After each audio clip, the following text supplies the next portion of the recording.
Очень много информации, как стать здоровым и богатым, как достичь успеха. Но, наверное, лучше всего об этом спросить тех, кто реально чего-то добился.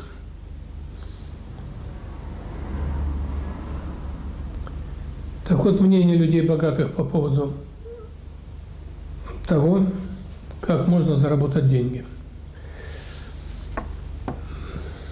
7 пунктов.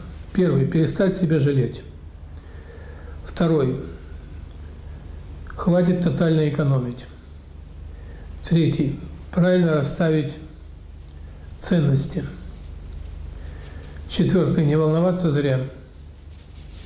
Пятый – не тратить больше, чем зарабатываешь. Шестой – бросить нелюбимую работу. Седьмой – ценить родственников.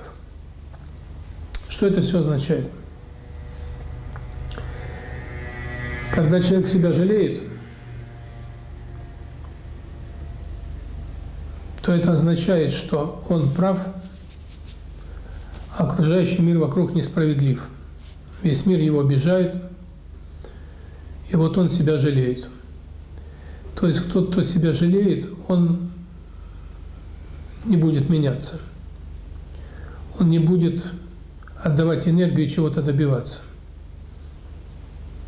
Поэтому первое правило для того, чтобы добиться успеха в жизни, это умение стремиться, добиваться, отдавать энергию. Об этом сказано в христианстве. Ищите и обрящите, кто верит в себя, тот горы свернет.